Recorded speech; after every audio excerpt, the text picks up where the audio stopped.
बिस्मिल्लाहि तवक्कलतु अलल्लाहि वला हौला वला कुव्वता इल्ला बिल्लाहिल अलियुल अज़ीम। अस्सलामु अलैकुम दोस्तों, मैं आपको खुशामदीद कहता हूँ अपने यूट्यूब चैनल पे और अपने यूट्यूब चैनल की पहली वीडियो पे। आज हम एक ऐसे टॉपिक पे बात करने जा रहे हैं जो कि एक बहुत ही कंट्रोवर्शियल टॉपिक है जिसने दुनिया को बदल के रख दिया। जी हाँ, आज हम बात करने जा रहे हैं 11 सितंबर 2001। वो सुबह जो एक नॉर्मल दिन लग रही थी, लेकिन चंद घंटों के अंदर पूरी दुनिया का रुख बदल देने वाली आंधी थी। जी हाँ, ये सिर्फ अमेरिका पर हमला नहीं था, ये वो हमला था और वो लम्हा था जहां पूरी दुनिया के मुसलमान एक नए, मुश्किल और शक भरे दौर में दाखिल होने जा रहे थे। एक तरफ दुनिया की सबसे ताकतवर सुपर पावर अमेरिका और दूसरी तरफ एक नाम हर न्यूज़ स्क्रीन पर, हर जबान और हर दिमाग पर लिख दिया गया, उसामा बिन लादेन। जिसे चंद ही दिनों में दुनिया का सबसे बड़ा टेररिस्ट करार दिया गया। लेकिन कहानी यहाँ से शुरू नहीं होती दोस्तों। कहानी शुरू होती है वर्ल्ड ट्रेड सेंटर, एक कोई आम इमारत नहीं। सभी जानते थे ट्विन टावर्स अमेरिका की पावर, उसकी इकोनॉमी और उसके ग्लोबल इन्फ्लुएंस की सीधी सी पहचान थी। ये वही बिल्डिंग्स थीं जिनके अंदर और इर्द गिर्द 500 से ज़्यादा हॉलीवुड की मूवीज़ फिल्म हो चुकी हैं। जो भी इन टावर्स को निशाना बनाना चाहता था, उसे ये पता था कि अगर ये गिर गई तो ये सिर्फ अमेरिका को नुकसान नहीं होगा, बल्कि पूरी दुनिया के लिए एक बहुत बड़ा शॉक होगा। बिल्कुल ऐसे जैसे आज के दौर में नाउज़ुबिल्लाह बुर्ज खलीफा को कोई तबाह कर दे। जी हाँ, 11 सितंबर से पहले दुनिया का पावर बैलेंस बिल्कुल ही क्लियर था। सोवियत यूनियन टूट चुका था, चाइना अभी ग्लोबल पावर और सुपर पावर नहीं बना था, और अमेरिका अकेला शहंशाह था। उसकी मिलिट्री, उसकी इकोनॉमी और उसकी इंटेलिजेंस का कोई मुकाबला नहीं था। कोई भी मुल्क या ग्रुप खुलेआम अमेरिका को चैलेंज करने का सोच भी नहीं सकता था। फिर आती है 11 सितंबर की सुबह। अमेरिका के मुख्तलिफ एयरपोर्ट्स पर 19 लोग पहुंचे। जी हाँ, 19। ना कोई शोर, ना कोई हंगामा, बिल्कुल आम मुसाफिरों की तरह। लेकिन इन सब का एक ही मकसद था, 4 कमर्शियल एयरप्लेन्स को हाईजैक करना। अमेरिका की ऑफिशियल रिपोर्ट्स के मुताबिक ये तमाम 19 लोग मुस्लिम थे और इनका ताल्लुक सऊदी अरेबिया, इजिप्ट, लेबनान और यूएई से बताया गया है। हर प्लेन के लिए एक छोटी टीम बनाई गई थी। किसी का काम कॉकपिट पे कब्जा करना, किसी का पैसेंजर्स को डराना और कंट्रोल में रखना, और किसी का काम पायलट की कुर्सी संभालना है। ये लोग महीनों से ट्रेनिंग कर चुके थे। जैसे ही प्लेन्स ने टेक ऑफ किया, असल प्लान इनका एक्टिव हो गया। सिर्फ 15 मिनट हुए और हवा में जैसे ही प्लेन गया, तो हवा में 15 मिनट रहने के बाद पहले प्लेन के हाईजैकर्स उठ खड़े हुए। छोटी छोटी छुरियां और सिर्फ बॉक्स कटर्स निकाले गए और चंद ही लम्हों में पूरा प्लेन उनके कंट्रोल में आ गया। दोनों पायलट्स को कत्ल कर दिया गया और मोहम्मद अता पायलट की सीट पर बैठ गया। पैसेंजर्स को ज़बरदस्ती प्लेन जो था जहाज, उसके पिछले हिस्से में धकेल दिया गया और उन्हें ये कहकर बिठाया गया कि अब ये प्लेन सिर्फ वहीं लैंड कर सकता है जहां हम चाहेंगे। मगर असल सच ये था कि इस प्लेन का लैंड करना कभी प्लान ही नहीं था। गलती से मोहम्मद अता का माइक्रोफोन एयर ट्रैफिक कंट्रोल से जाके कनेक्ट हो गया और उसने कहा,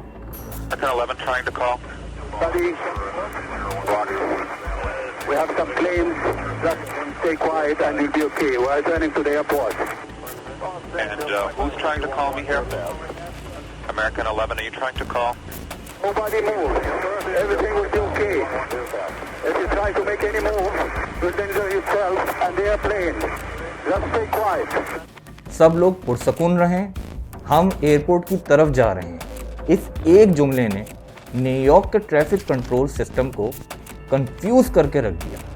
रनवे क्लियर कर दी गई और सब लोग उस प्लेन के इंतज़ार में लग गए। जी हाँ, कुछ ही देर में हकीकत सामने आ गई। प्लेन वर्ल्ड ट्रेड सेंटर के नॉर्थ टावर से जाकर टकरा गया।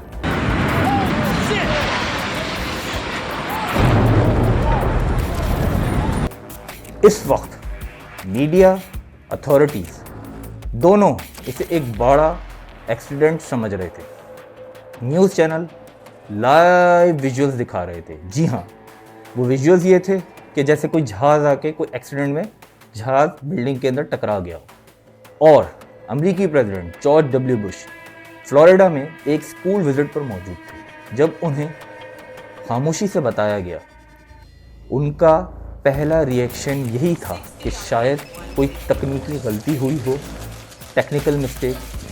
लेकिन सिर्फ 30 मिनट बाद दूसरा प्लेन भी हाईजैक हो गया। इस दफ़ा पायलट सीट पर मरवान अल सही बैठा था, जिसकी उम्र सिर्फ 23 साल थी। जब दुनिया पहले क्रैश को लाइव देख रही थी, जी हाँ, टीवी पे लाइव दिखाया जा रहा था उस वक्त कि जैसे कोई एक्सीडेंट पेश आया है, उसी वक्त दूसरा प्लेन दूसरी तरफ से पूरी रफ्तार से वर्ल्ड ट्रेड सेंटर के साउथ टावर से जाकर टकराया। अब कोई गलतफहमी नहीं बाकी रही। ये एक्सीडेंट नहीं था, ये जंग का ऐलान था। अमेरिकन प्रेसिडेंट को सीधा कहा गया, mister president, America is under attack. America की आर्मी हाई अलर्ट पर चली गई। तमाम कमर्शियल प्लेन्स और फॉरेन लैंड जितने भी प्लेन्स लैंड करने वाले थे, उन सबको हुक्म दिया गया। लेकिन अभी भी दो हाईजैक प्लेन जो थे, जो दो जहाज हवा में थे, और किसी को नहीं पता था कि उनका अगला निशाना क्या होगा। अब आती है बात तीसरे प्लेन की, जिसे हानी हंजोड़ उड़ा रहा था। न्यूयॉर्क के बजाय वॉशिंगटन की तरफ मोड़ दिया उसको। जैसे ही ये प्लेन शहर के करीब पहुंचा, हाइट कम की गई और स्पीड फुल कर दी गई। चंद ही सेकंड के बाद ये प्लेन दुनिया की सबसे powerful sensitive military building pentagon से टकराया। अब मीडिया का फोकस ट्विन टावर्स के ऊपर से हट के पेंटागन पर चला गया। लेकिन कहानी अभी ख़त्म नहीं हुई। एक प्लेन अभी भी गायब था। जब अमेरिकन इंटेलिजेंस चौथे प्लेन की डायरेक्शन को चेक करने लगी, तो पता चला कि वॉशिंगटन की तरफ वो एक प्लेन बढ़ रहा है। अंदाज़ा लगाया गया कि इसका टारगेट शायद कैपिटल बिल्डिंग, जो कि अमेरिकन पार्लियामेंट भी है, वो हो सकता है, जहां अमेरिका की सबसे बड़ी सिक्योर बिल्डिंग पार्लियामेंट या वाइट हाउस, इन दोनों में से कोई एक टारगेट हो सकता है। मजबूरन वाइस प्रेसिडेंट के ऑर्डर्स पर फाइटर जेट्स हवा में भेजे गए। हुक्म साफ था, अगर ज़रूरत पड़े तो प्लेन को हवा में ही गिरा दिया जाए, चाहे उसमें सारे पैसेंजर को ही क्यों ना मार दिया जाए। लेकिन चौथा प्लेन अपने टारगेट तक कभी नहीं पहुंच सका। इस प्लेन को ज़ैद जर्राह उड़ा रहा था। जी हाँ, जब हाईजैकिंग हुई तब तक ट्विन टावर्स पर हमले हो चुके थे। हम चौथे प्लेन की बात करें। प्लेन के कुछ पैसेंजर्स ऑन बोर्ड फ़ोन से अपने घर वालों से बात कर चुके थे और उन्हें सच का पता चल चुका था कि ये हाईजैकिंग नहीं, ये एक सुसाइड मिशन है। पैसेंजर ने फैसला किया, अगर मरना ही है तो कम से कम हाईजैकर्स को कामयाब ना होने दिया जाए। सब ने मिलकर कॉकपिट की तरफ हमला कर दिया। ज़ैद जर्राह ने प्लेन को वायलेंटली इधर उधर ऊपर नीचे झटके देकर आगे पीछे उड़ाना शुरू किया। जैसे ही पैसेंजर्स कॉकपिट का दरवाज़ा तोड़ने के करीब आए तो उसने स्पीड को फुल तेज कर दिया और प्लेन सीधा ज़मीन बोझ हो गई। जी हाँ, ज़मीन से टकरा गया। इस तरह चौथा और आखिरी प्लेन भी तबाह हो गया। सिर्फ 1 घंटे के अंदर न्यूयॉर्क के दोनों ट्विन टावर्स गिर चुके थे। पहले साउथ टावर गिरा, फिर कुछ ही देर बाद नॉर्थ टावर भी कोलैप्स हो गया।